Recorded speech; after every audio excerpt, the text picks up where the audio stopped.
Good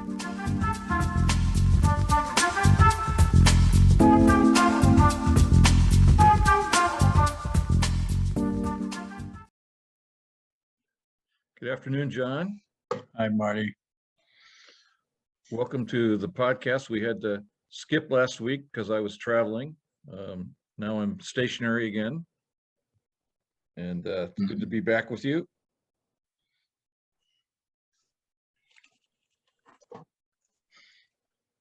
So I thought I would share something with you and our colleagues on the call, and see if maybe that can be the focus of our conversation, or maybe just be a prelude. Okay. But this is an experience that I had last week.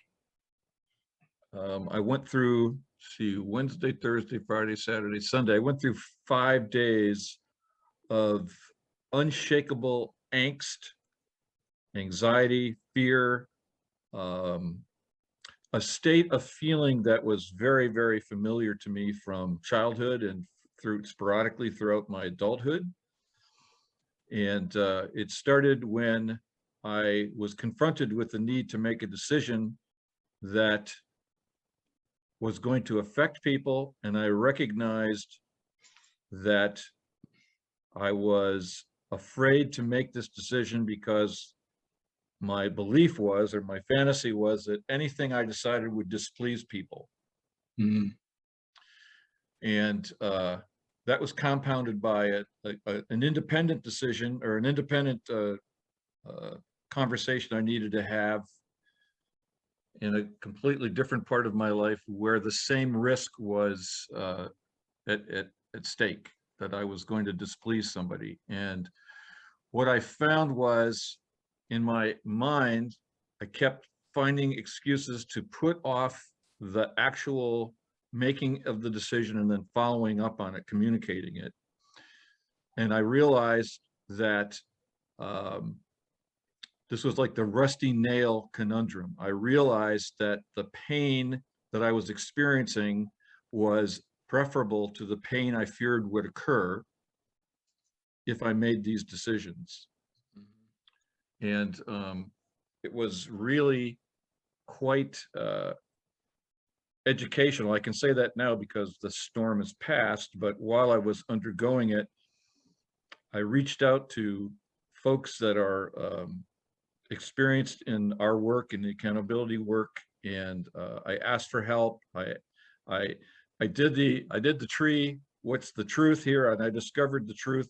The truth was some pretty unpleasant truths, things that I saw myself as a procrastinator, a people pleaser, and I saw myself as lazy, and all kinds of indictments. And I couldn't get to what do I want. I felt, I guess what I really wanted as I was doing that work is I wanted to feel miserable, and that was the truth. And I just continued to feel miserable until Saturday morning. So this started on Wednesday. On Saturday morning, I decided how to solve the first problem, and I went and began to just do what I made my decision. I communicated it to several people who were intimately involved, and of course, their response was, "Oh, okay, let's do that."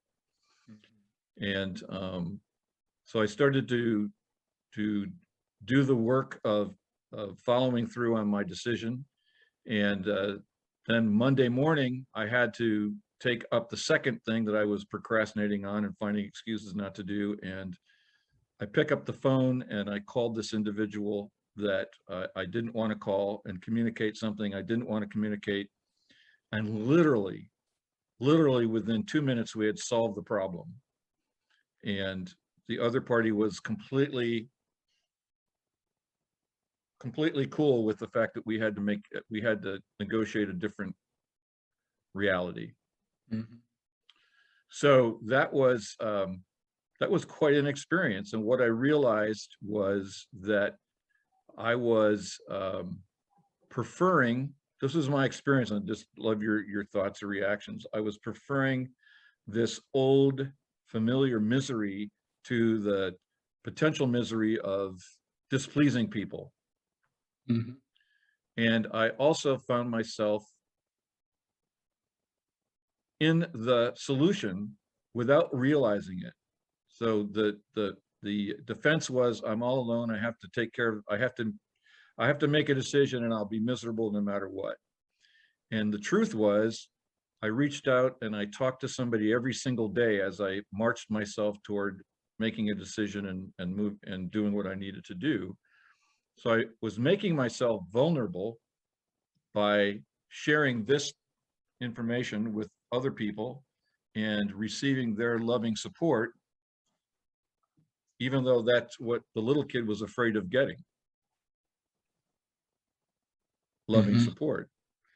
And I was put in mind, I shared this at the Rusty Nail meeting on Monday night, and I was put in mind of a conversation that we've had here several times where you would talk about the mom would say X, and that was supposed to be love, but it wasn't.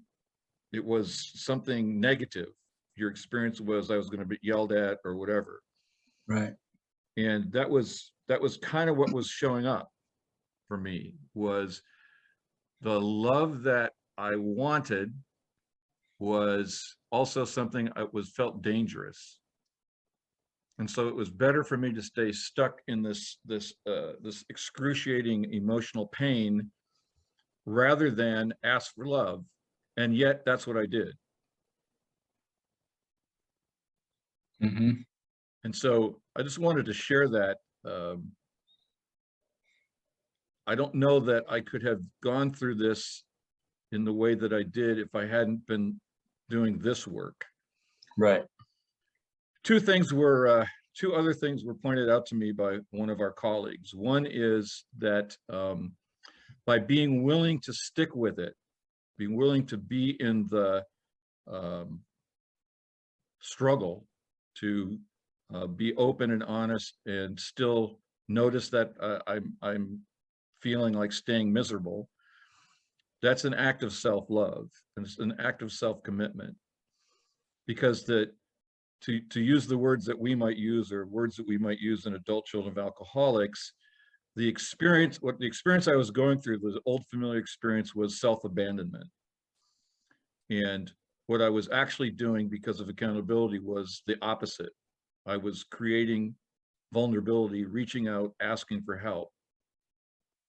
And then the second thing that was pointed out to me, and which was also true, was that throughout this whole 5-day period, I never entertained the commentary that I was doing something wrong. Right. I didn't have that extra energy of this is like completely screwed up and I'm screwed up. And it was more like, I'm going through this and I'm going to go through it. Right. And Wow. there's not,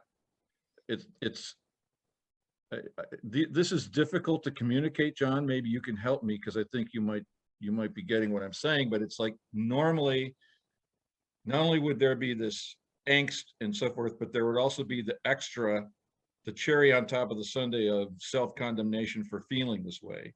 Right. And that wasn't there. Right. What was there more was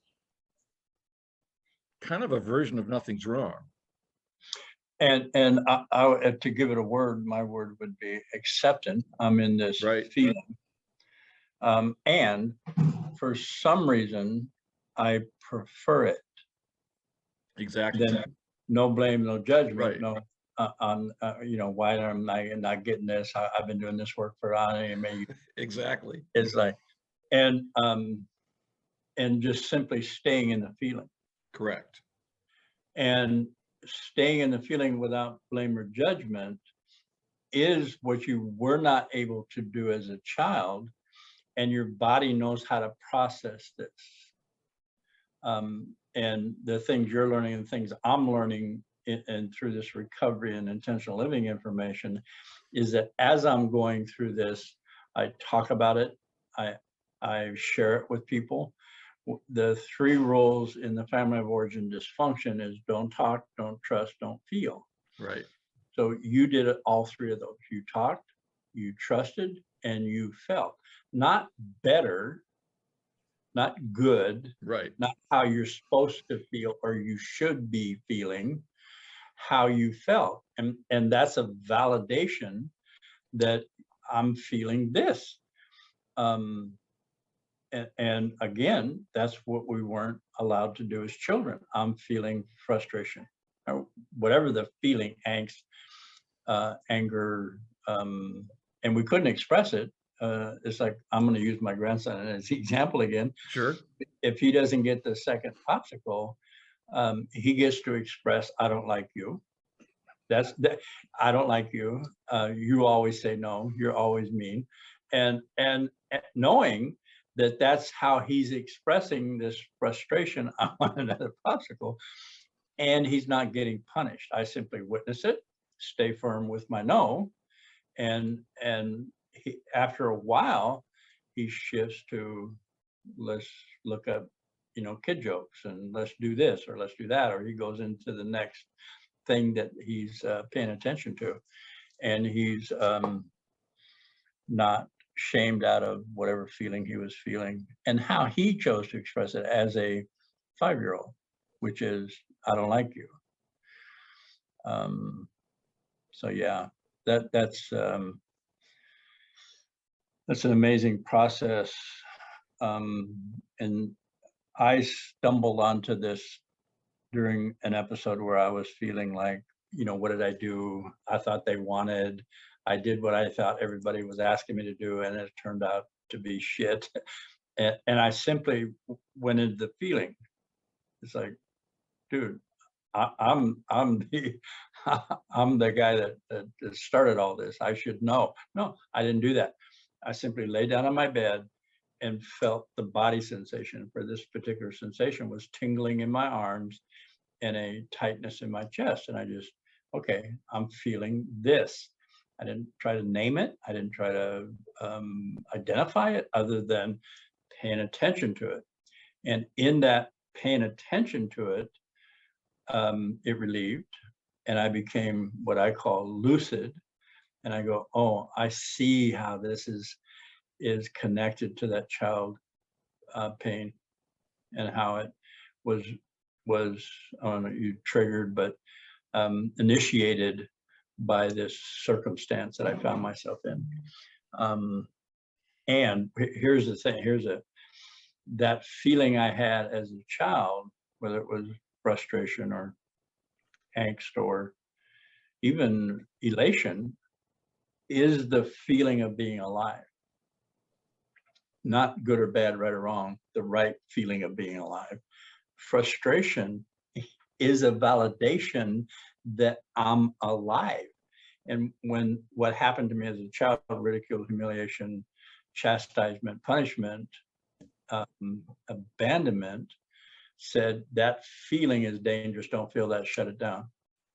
So when it came to me in my adult, it was like my reticular activating system survival mechanism wanted me to shut it down. And as I was feeling it, and I got, oh my God, I am feeling alive. And the circumstances of my life right now are frustrating.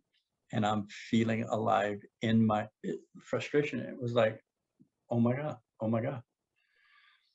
And it resolved. And I became, after that, I became proactive in this situation. I took care of things, and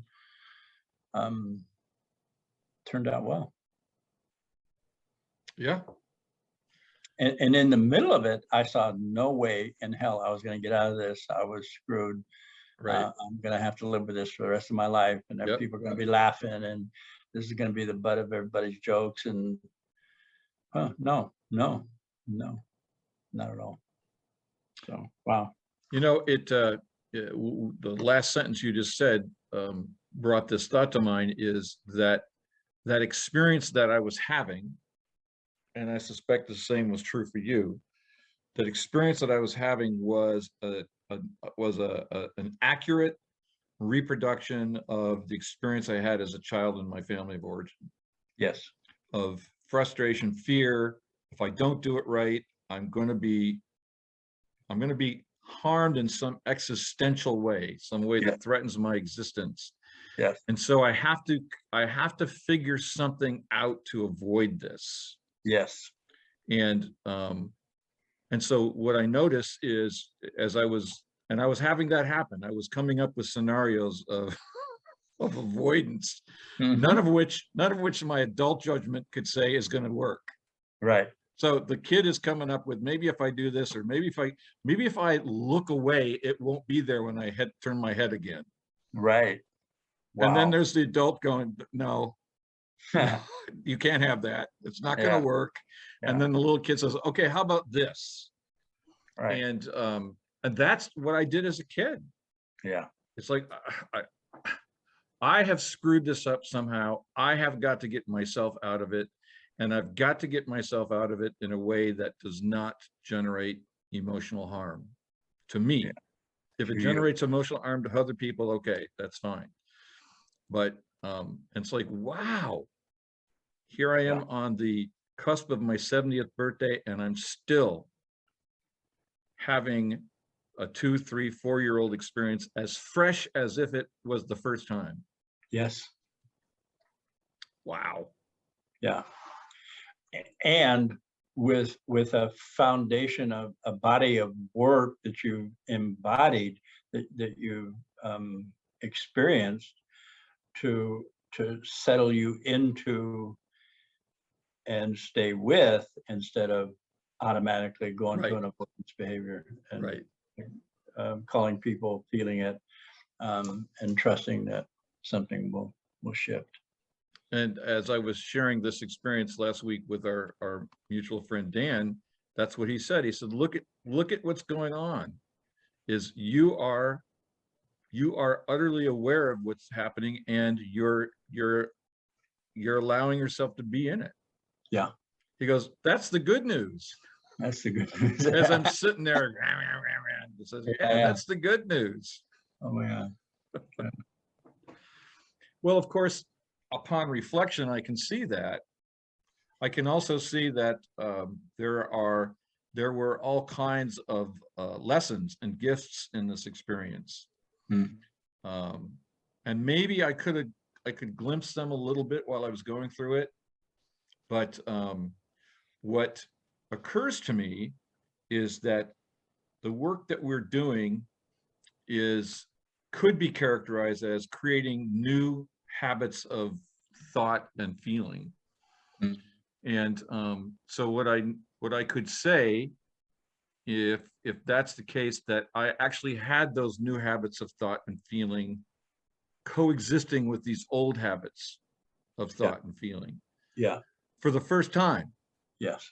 So that I could actually, as you were saying, I could be in the experience, but be in it differently. Yes. Than before. Mm-hmm. Go ahead. One of the things that happens in our interactions with people in society is that we've couched these feelings, emotions into categories of good and bad.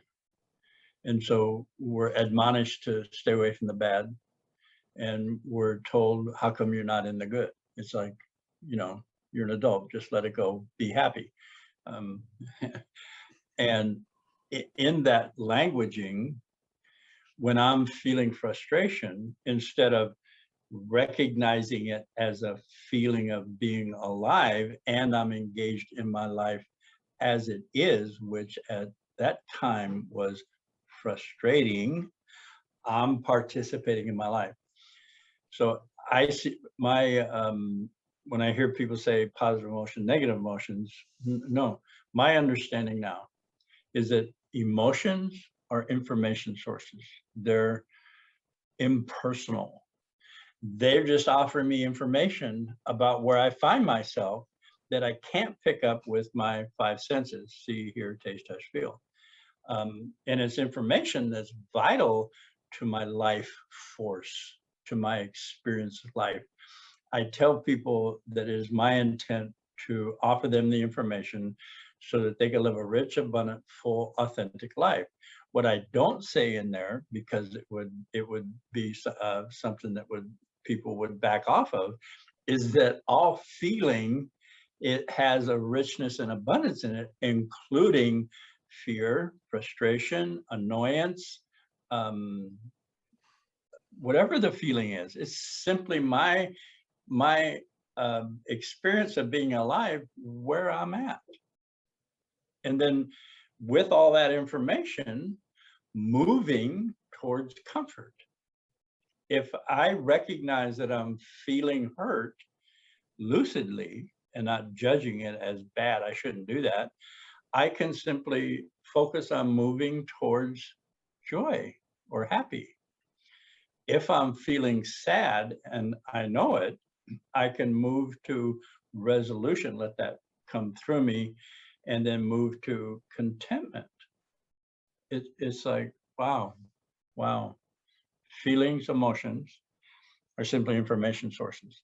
If you get news from, well, now we get it over the internet, and it's what they call bad news, it's like, oh, it's news. I determine how I respond to that news. And if I get news that, now this is out of the internet thing, but if I get news that somebody I know close to me has died, I am going to experience that loss in the form of grief, of bargaining, of disbelief, of all the things you go through when you hear something that is that final. Right. That's my feeling of alive. Oh my God, it's like,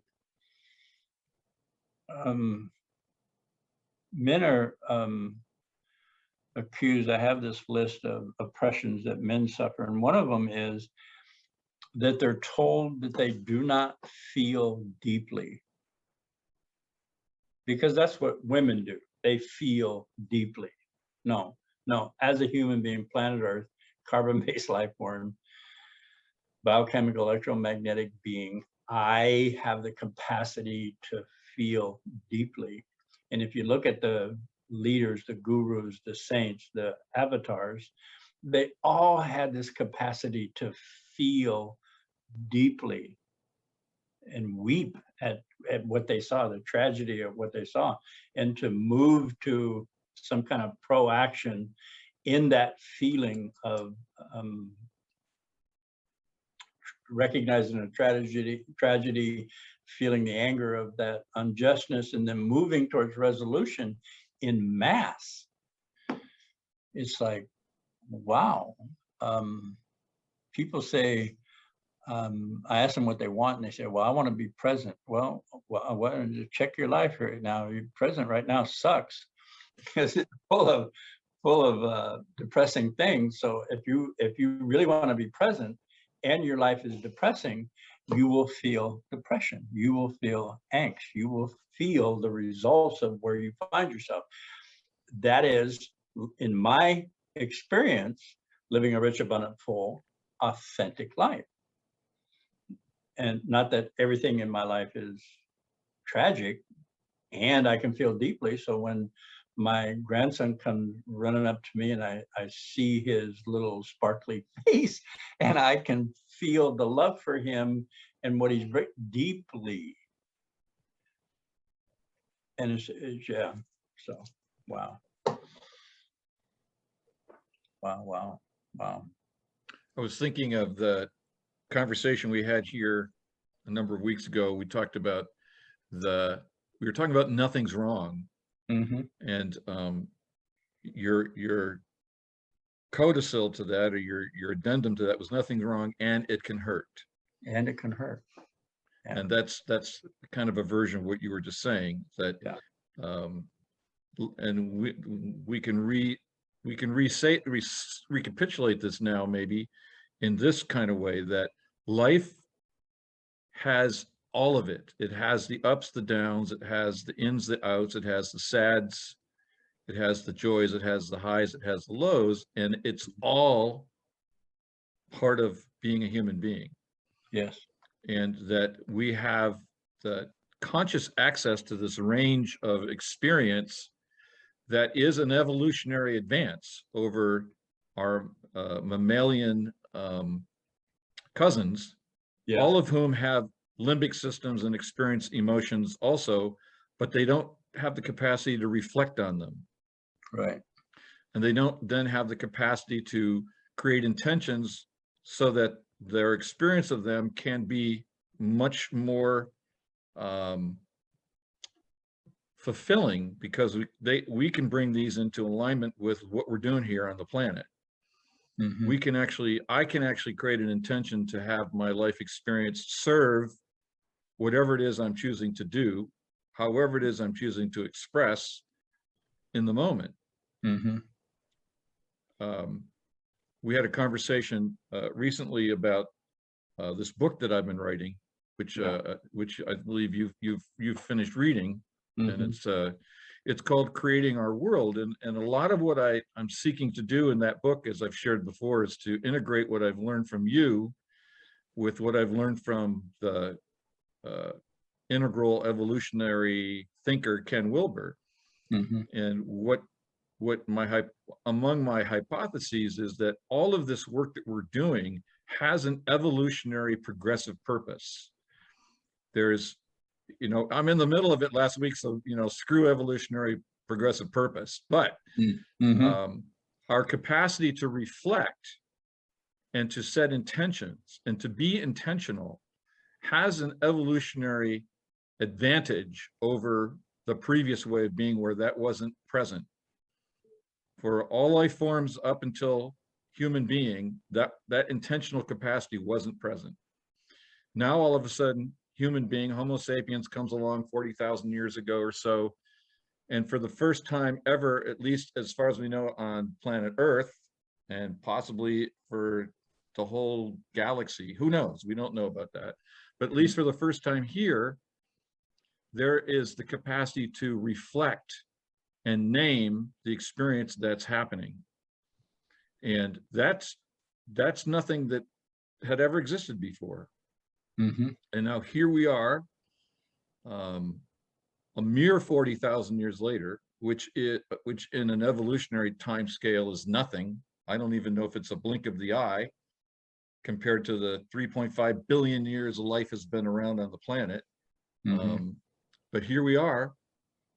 Not only do we have this capacity, but you and I and anybody listening to this, we have the capacity to take in everything that we're experiencing and create new intentions around it. Mm-hmm. And those intentions have agency. Yes. It's not just like aimless. Right. Like I set the intention to create a world of joy, peace, freedom, and community. And that experience that I went through last week was tempered by that environment, that world that I set an intention to create. Mm-hmm.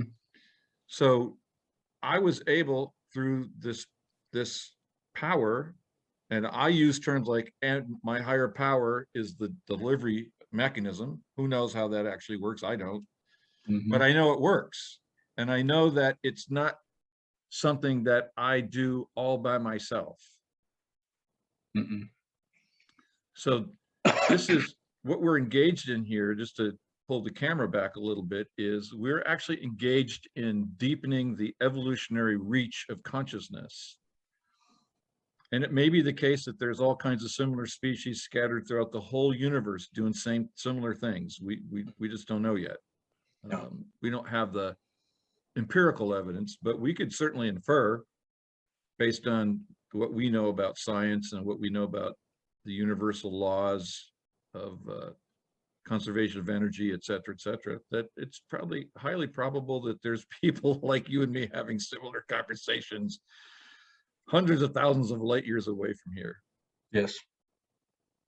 Because my sense is that these things all proceed in a universal, lawful fashion. And that includes the evolution of consciousness, and then this capacity for self-reflection in consciousness. Mm-hmm.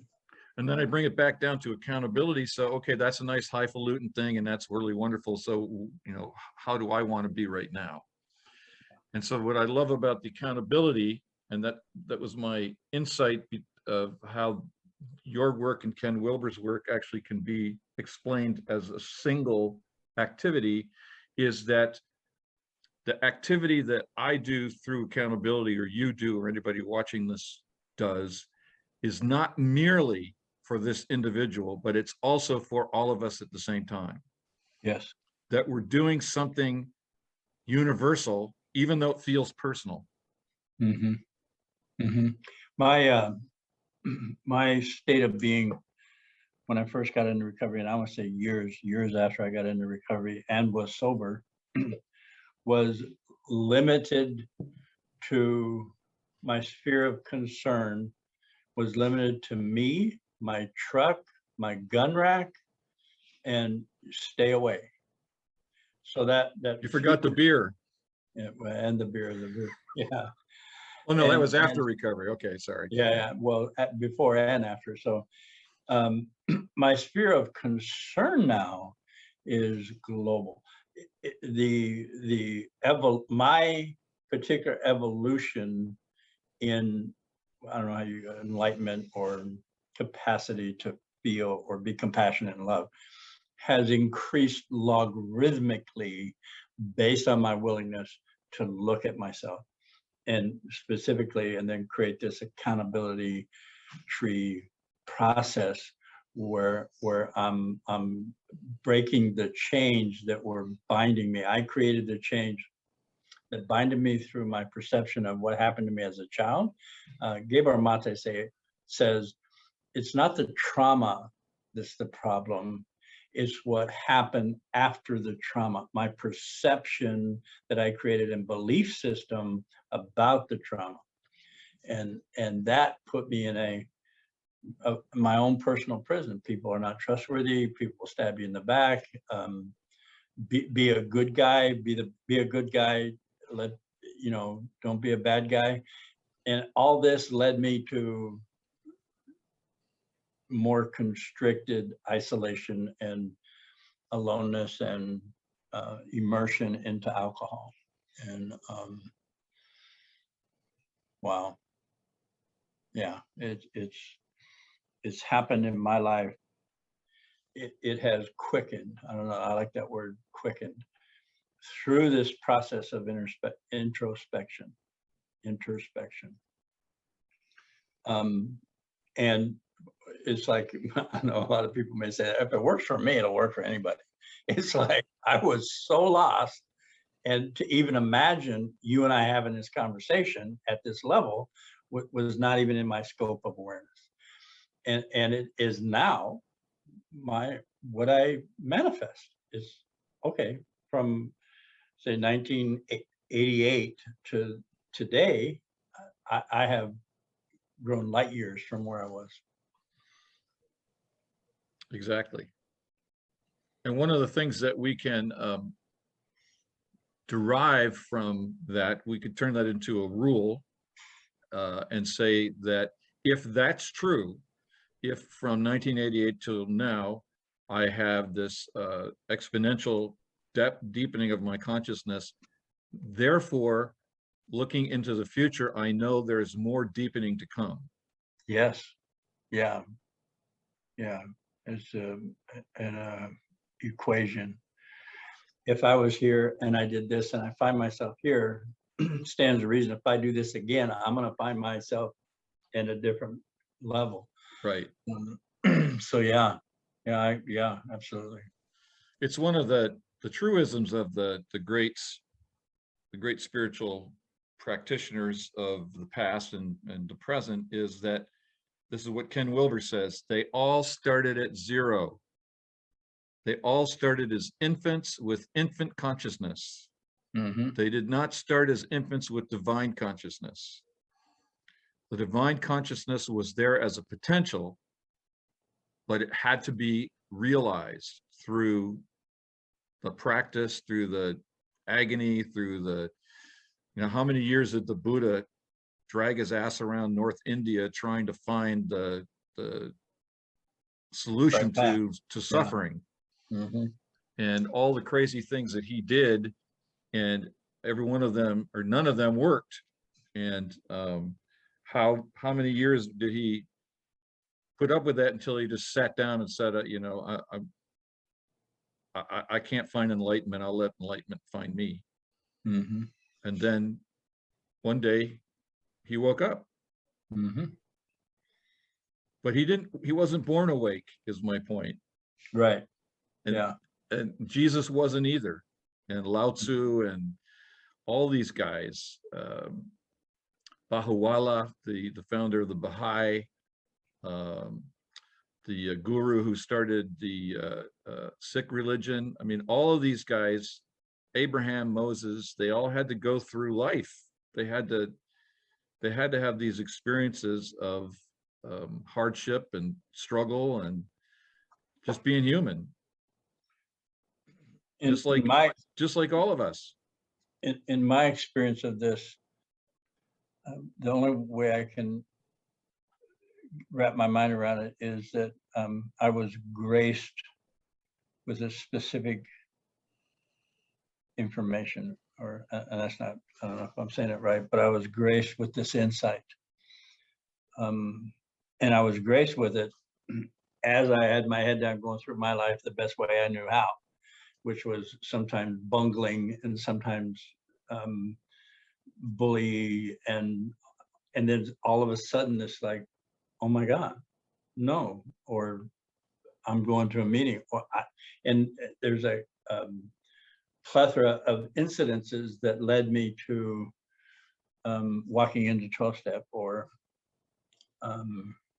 going to that class for batters, this batters re-education class where people are violent and go to jail to learn how to not be violent. I found myself sitting there, of all places.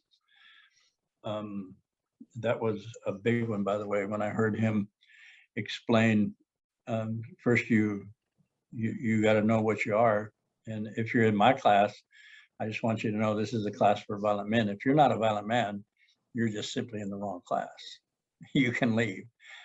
And I thought, oh no, I'm violent. And then he started talking about denial, blame, minimizing, collusion, be accountable. And when that happened, it was like I got washed with this feeling, tone, awareness that this guy just opened up something for me that would lead me to enlightenment.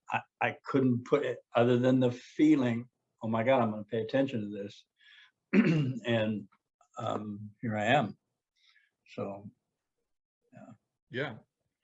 And every one of us has a similar story. yes. Every one of us has encountered something.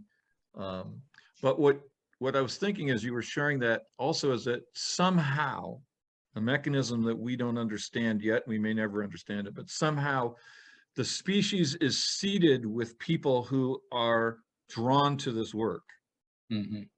And it's no doubt universal. It's no doubt people in Africa, people in Australia, people everywhere. There's a certain percentage of people who have this desire to find the light closer to the surface of their awareness maybe than other people, because I think everyone has this capacity.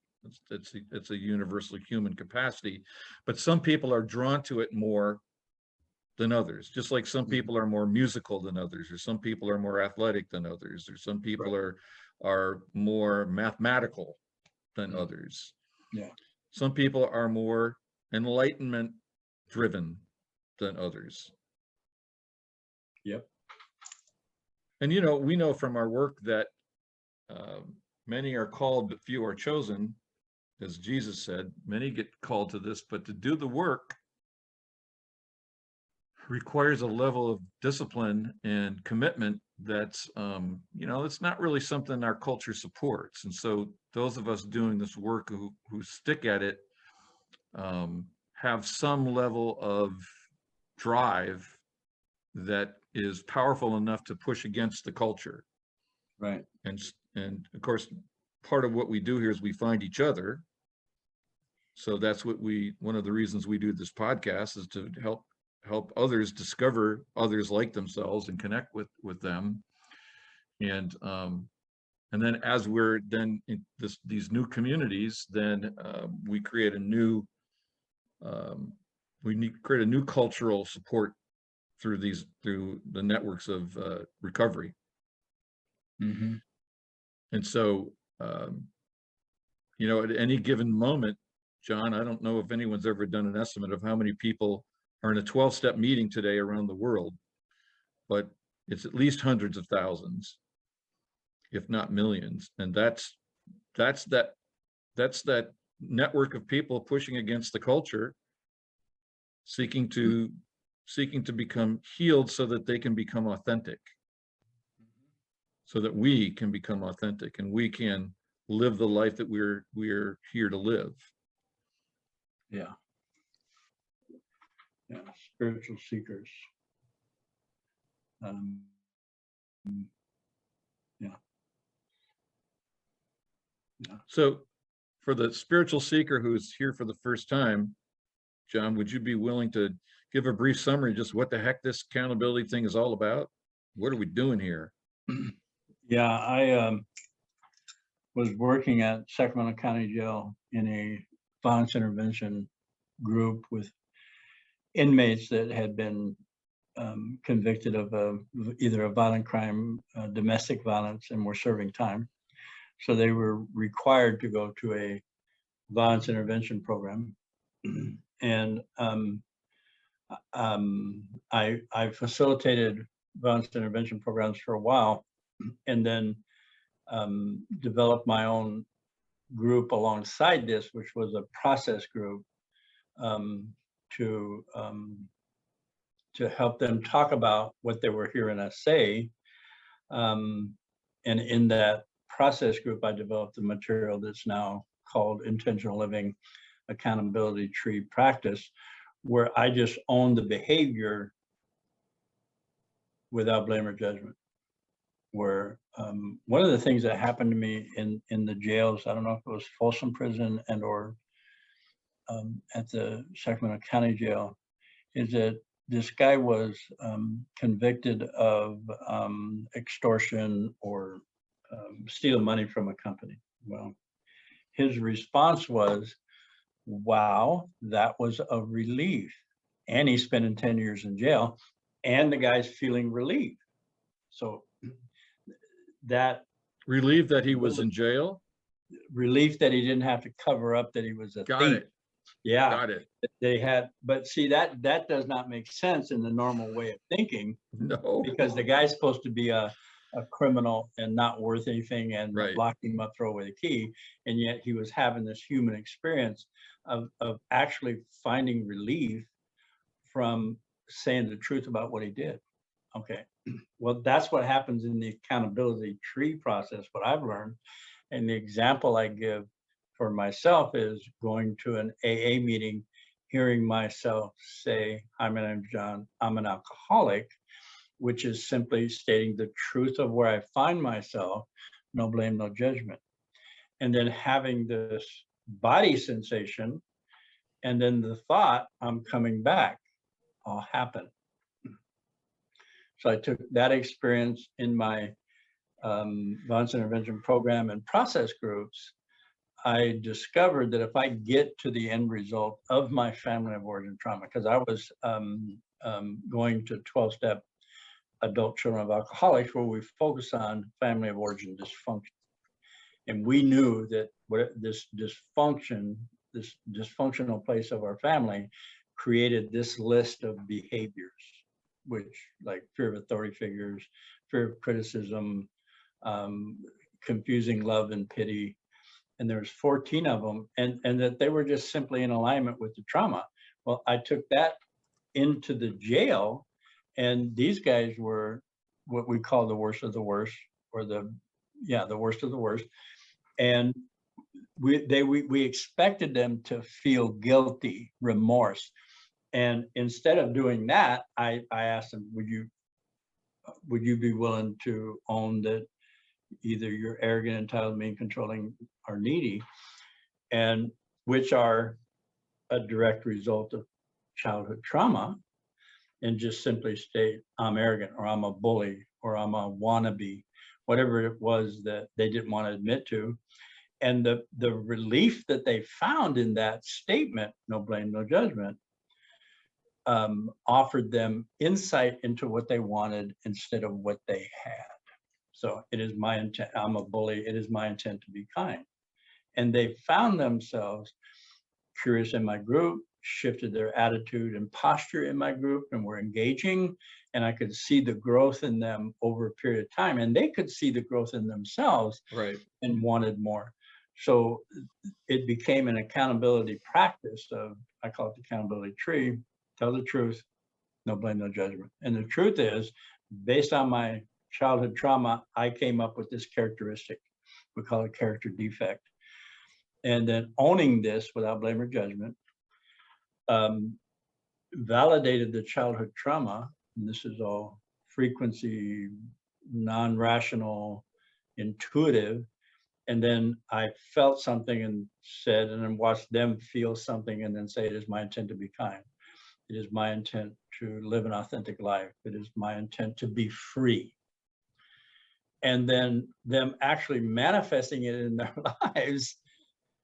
And I don't want to say without effort, because they were active, but they were active out of this subconscious, reframed, healed trauma, and their lives simply became different, and were able to keep themselves out of jail. Our recidivism rate dropped from the normal recidivism rate of any institution, which is 75 to 85%, down to 40%, which is phenomenal. And the ones that did return after that returned for different reasons. One guy came back because it was in his best interest to turn himself in or whatever had happened, because if he would have tried to avoid, he would have got more time. So he actually made a healthy decision to turn himself in, which is way different than the first time he was in jail, which he got caught, convicted, and sentenced. I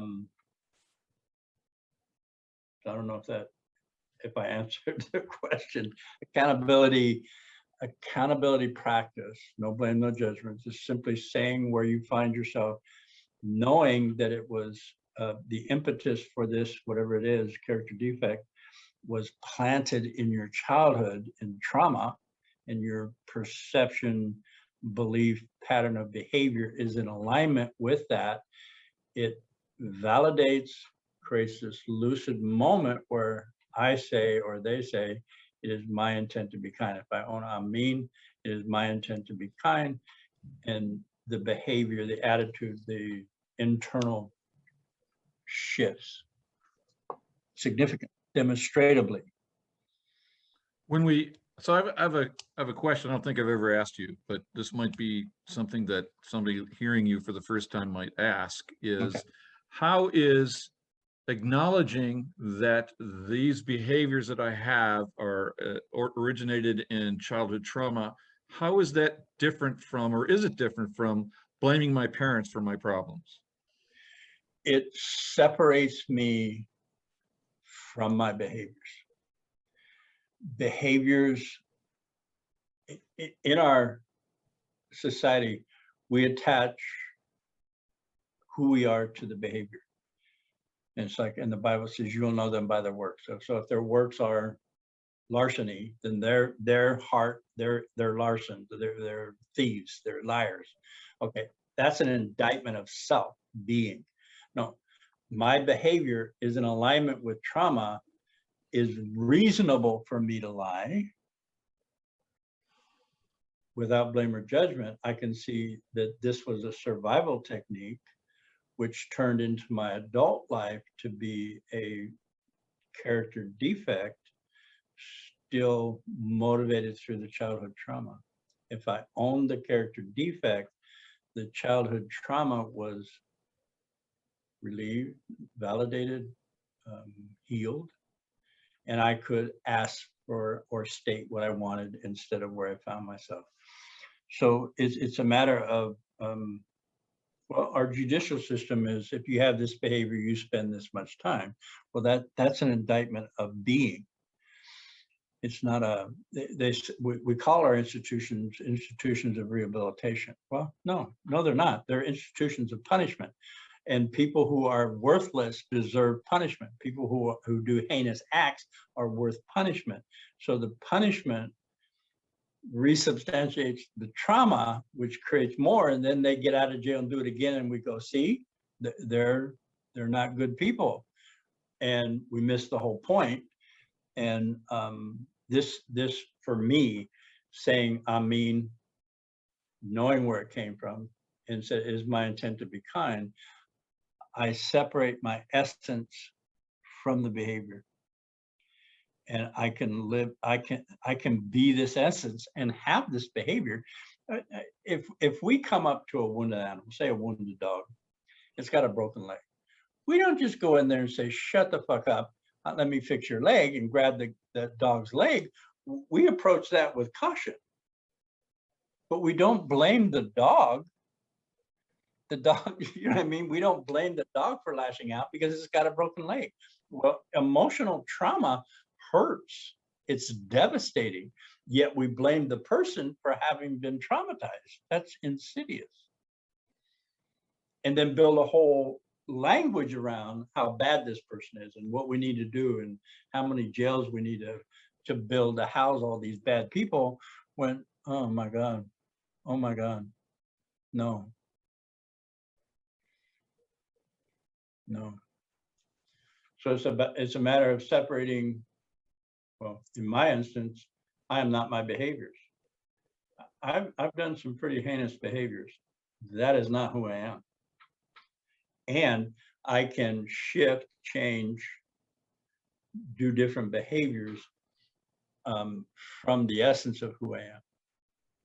Well, I think that's the key point of what you're saying, is that until I can see my behaviors objectively instead of subjectively, that is to say, if I'm cruel, then I am cruelty itself.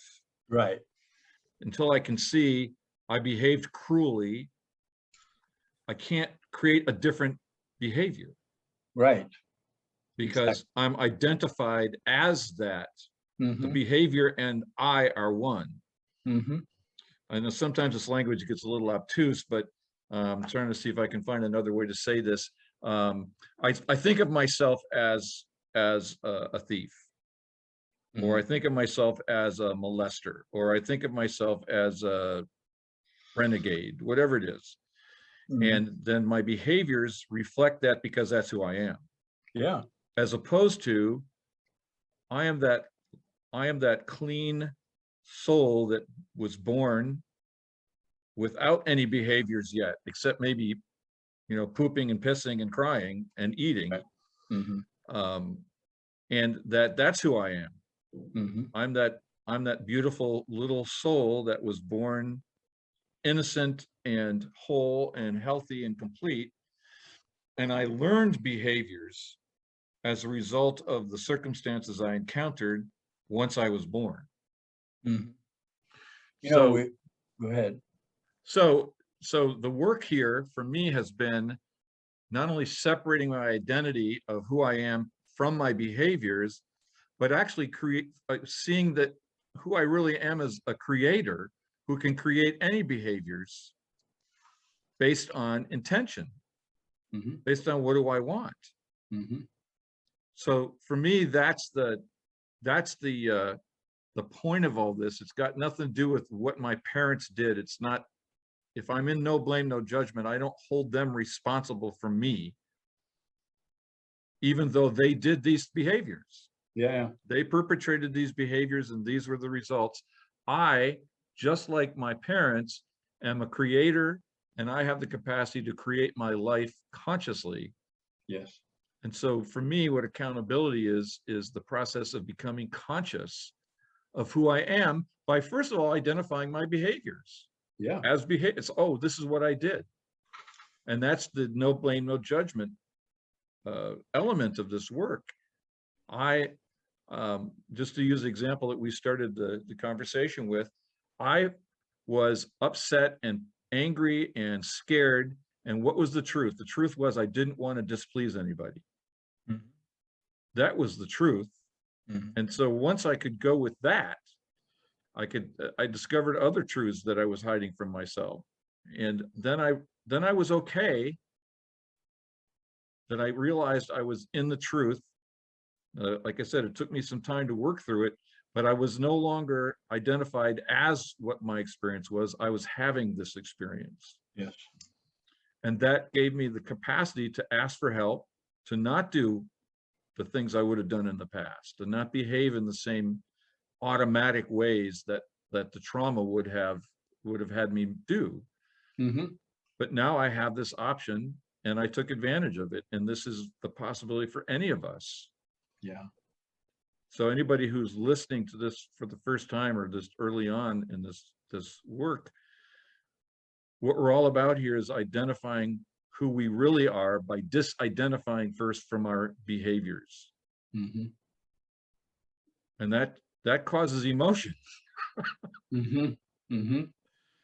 And that's exactly what we were trying to avoid through these behaviors, was to not feel certain things. Exactly. Which is the feeling of being alive. And whatever behavior I identified, from the heinous to the most subtle, were in alignment with my specific trauma. And then my experience of that and how I put that together and survive that. So I take a survival behavior of creating distance. I chose be mean, people stay away. And it wasn't a conscious thing. But the meaner I was, the further people stayed away from me. And I liked that because I felt safe. I didn't feel safe around people. And then owning I'm mean. Oh my God. Oh, wow. I am scared. I am afraid of people. Why am I afraid of? Oh, as a child, I was treated unjustly. I was treated, I want to say, heinously, ridiculed, humiliated, chastised for simply being human. And the behaviors developed, and then I was told I was my behaviors and I'm screwed. I got to, wait for a savior to say, it's like, okay, I'm a wretched being. No, I'm a miraculous, loving, creative being who was misinformed and is manifesting that misinformation. Oh, bad news. I'm manifesting this misinformation. Good news. I'm manifesting. What do I want? Let's put some other news in there. Let's re-inform this and then see what happens, because I have created my life and I will continue. Now I have recourse. That's not the word I was looking for. I have, I can be proactive in that and decide how do I want to live in a compassionately? Yes, it is my intent to be compassionate. Do I want to be loving? Yes, it is my intent to be loving. And then I find myself exemplifying these words and getting feedback. John, I like coming in the room. You feel safe. It's like, I'm still me. And it through the healing of the trauma and the intents, I can come out into vision. I can allow people to see me, and I like who I am. I've come to like who I am. So Right. sometimes the more we try to explain this, the more convoluted it gets. I don't know. And I know that when you and I are talking, or when I'm talking to people in the group, there's a feeling tone that happens, and it doesn't matter what I say, it doesn't matter how I say it, from which I say it, they feel that, and they go, oh, I feel safe. What did you say? It's like, it's okay. That's now in my mind, the verbal communication is secondary to what I'm putting off energetically. Well, we're running out of time, and I'd like to really explore this. I'm making a note here. Let's see if we can pick this up next week, because the component that you just touched on here, which is worth a whole podcast conversation, is the power of healing in relationship, or the power of relationship as a healing medium. Mm-hmm. Oh, so yeah. Oh my so God. when you talk about So I come out in the room and I tell you that I feel safe. That's the relationship has the energy there. Yes, there's two people, and these people are at least ostensibly autonomous from each other, but there's a we Yes. space that has enormous potential for healing. I think you've fond of saying something like, I got traumatized in a relationship environment and I heal in a relationship environment. Yeah. Yeah. I was traumatized in the presence of people. Necessarily my healing will come in the Right. presence of people. Yes. Right. So I'd like to, if you're open to it, I'd like to pick up on that theme next week and Sounds great. explore that, because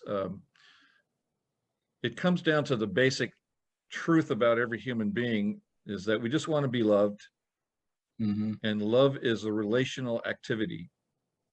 Yeah. And all of the trauma, even in our parents who were traumatized individuals, if one of our principles is hurt people hurt people. Mm-hmm.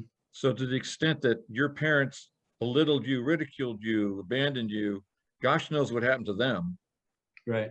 when they were kids. Yeah. And without any intervention of grace, we all do. I mean, that's our world. Mm-hmm. Or from one perspective, we could sit here and say the world's going to hell in a handbasket and blah, blah, blah. But maybe not. Maybe there's something else going on. And maybe the work that we're doing is creating an evolutionary possibility for something even more powerful to emerge. Yes. And that maybe we have to go through these traumas in order to learn. I know I did. Mm-hmm. It's like I said a few minutes ago, we're all born at zero and we have to go through this. But Jesus and the Buddha were born at zero, and they demonstrated the possibility of coming to into the infinity. That's everybody's potential. Infinite love, infinite power, infinite wisdom. It's all there, but it's also evolutionary. It's you got to work it. Yes. I'll be. Yeah. I want to do that. All right. Well, our hour has flown by here. As always, I'm grateful to spend some time with you and exploring these experiences, these insights, and I look forward to doing it again next week. Very good. Me too. Thank you, Marty. Any closing thoughts, John? Oh my God. Other than I'm grateful. I am so grateful to be in this conversation and to share the conversation with as many people who want to listen. So, yeah. All right. Well said. Thank you. Thanks, John. Uh-huh. We'll see you next week. You got it.